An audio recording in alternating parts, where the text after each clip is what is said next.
신바람 사연 아파트. 오늘의 사연 시작하겠습니다. 올해 막 30이 된 여자입니다. 저와 나이가 1살 차이밖에 안 나는 남자친구도 홍기가 차니 두 사람 다 슬슬 결혼 생각을 하고 있습니다. 연애한 지는 2년이 조금 덜 되었습니다. 남자친구도 저도 둘 다 대기업을 다니고 있는 직장인이에요.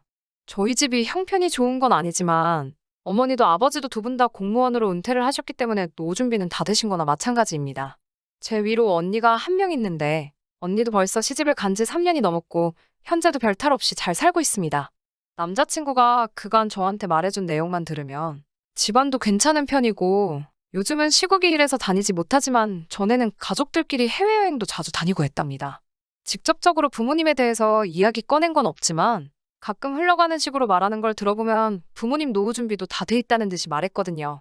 서로 결혼 생각이 생기다 보니 집안 이야기도 하게 되고 서로 현재까지 얼마나 돈을 모았는지 그런 이야기를 하게 되었는데요. 남자친구는 학사장교 출신이라 취직한 기간이 얼마 되지 않습니다.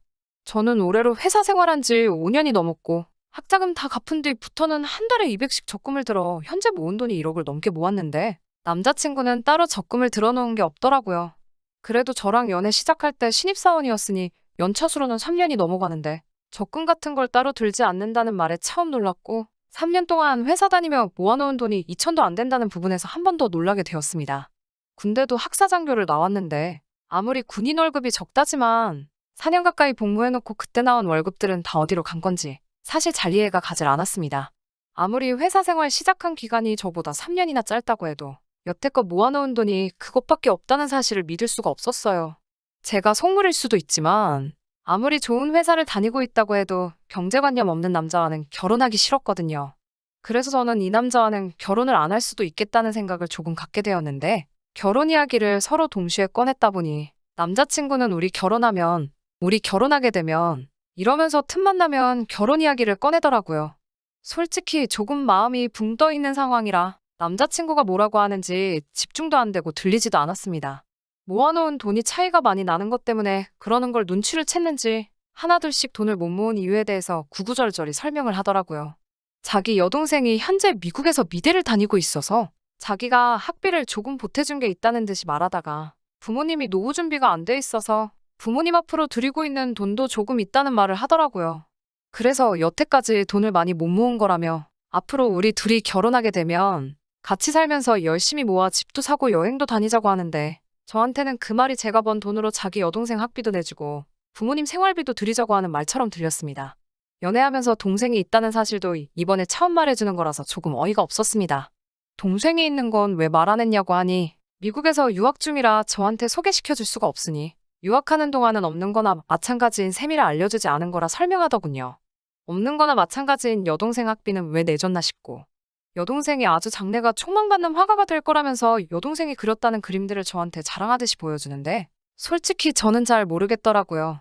이런 말하기는 좀 그렇지만 저도 나름 여가 생활한다고 갤러리도 많이 다니고 미술 작품에는 아주 조예가 없다고 할 정도의 사람은 아닌데 남자친구 여동생이 그린 것들은 솔직히 딱 봐서 겉멋만 잔뜩 들어있는 근처 대학생 졸업작품 전시회에 나온 작품들보다도 가치가 없어 보였습니다.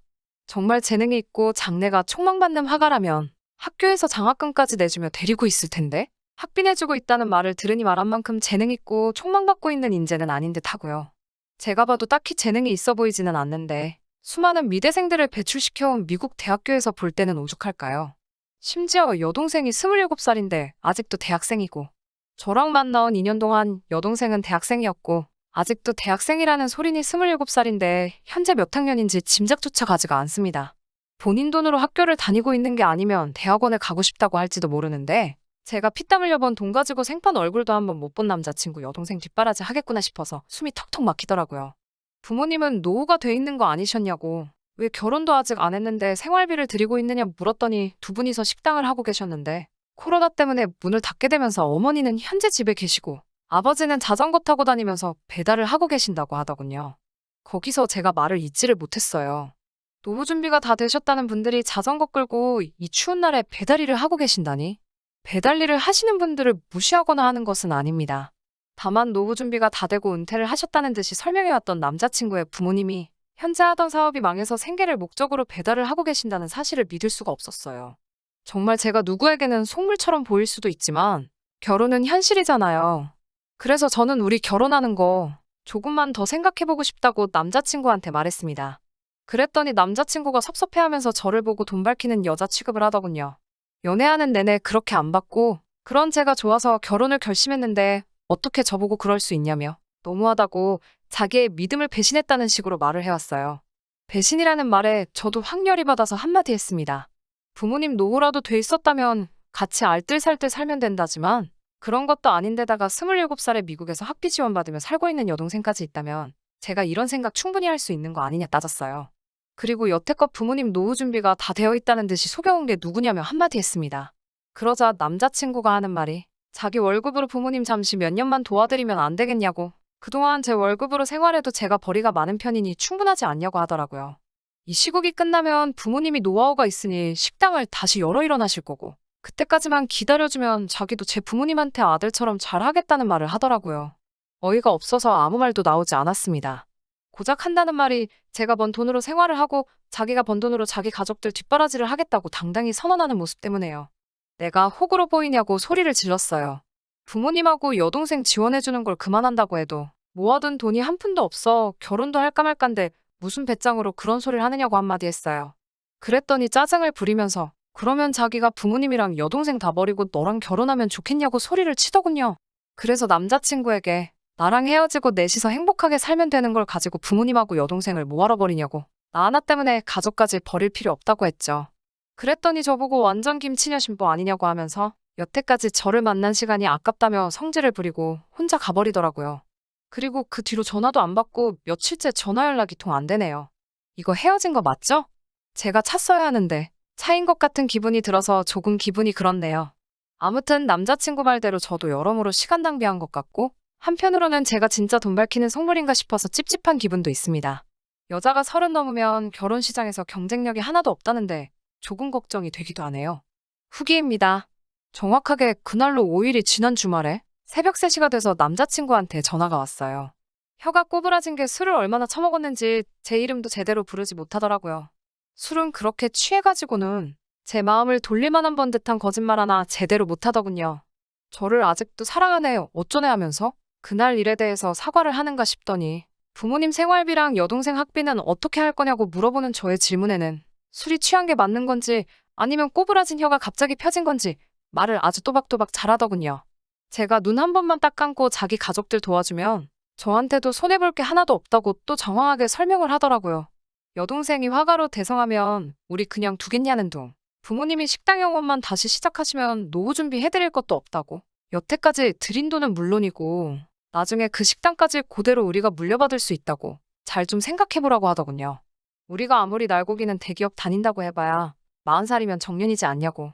그때 가서 치킨집 차리는 거보다 부모님 식당을 물려받는 게 우리한테 더 이득이지 않겠냐며 저를 설득하려 들더군요. 정말 술에 취한 건가 싶을 정도로 또박또박 한마디씩 읊는데 정말 이딴 말로 제 마음을 돌릴 수 있을 거라 생각했다는 사실이 오히려 더 소름이 돋더라고요. 여태까지 인연을 같이 해온 남자친구가 맞는가 하는 생각이 들고 이렇게 멍청한 놈이었던가 싶었습니다. 결론부터 말씀드리자면 그날 완벽하게 남자친구와 헤어졌습니다. 내 정년이 정말 40에 끝난다고 하더라도 그 돈으로 주식을 사면 샀지. 너네 부모님이나 여동생한테 투자하고 싶은 생각 없다. 너 학사장교하면서 모은 돈부터 회사 다니면서 받은 월급까지 전부 어디 갔냐고. 밑빠진 독에 계속 물을 받고 있는 걸 모르고 있냐고 따끔히 한마디 했어요. 너가 가족을 끔찍히 생각하는 건 눈물겹지만 그렇다고 나는 밑빠진 독에 구멍을 메우고 있는 두꺼비가 되고 싶은 생각이 없다고 한마디 했습니다. 사실 남자친구와 다툰 이후로 미국에서 미대 유학하는 비용도 대충 알아봤는데 한 학기에 1억이 넘는 곳도 부지기수였어요. 그래서 여동생한테 투자한 돈 본전 뽑고 싶으면 지금 한 푼이라도 더 여동생한테 학비 명목으로 보내주는 게 아니라 누가 봐도 재능이 없으니 최대한 빨리 귀국해서 취직할 준비나 하라고 하는 게 너한테도 네 여동생한테도 더 이득일 거고 그 누구도 너한테 해주지 못할 참된 조언일 것이라고 말해줬어요. 그때는 저보고 김치녀의 속물이라고 그렇게 성질을 내더니 그런 말을 듣고도 그래도 저한테 다시 한 번만 생각해보면 안 될까 하면서 애걸복걸하는 모습이 조금 안쓰럽기는 했습니다. 하지만 그 와중에도 자기 가족들 지원해주고 싶다는 뜻을 굽히지 않는 모습에 여기까지가 끝이라는 생각이 들었어요. 남자친구와 통화를 하면서 제가 조금 말을 심하게 하긴 했지만 여태까지 만나온 정이 있어서 해준 최선의 충고라고 생각합니다. 그렇게 남자친구에게는 제가 할 수 있는 최대한의 충고를 해주고 후련하게 헤어지자고 선언했습니다. 솔직히 일전에 남자친구가 저한테 화내면서 저를 차버린 것 같이 말하고 헤어진 게 내내 마음에 걸렸는데 이렇게 찰거머리처럼 매달리는 남자친구 떼어내버리니 속 하나만큼은 정말 후련하네요. 제가 나이가 많아서 이 남자보다 더 좋은 사람을 만날 거라는 보장은 없습니다.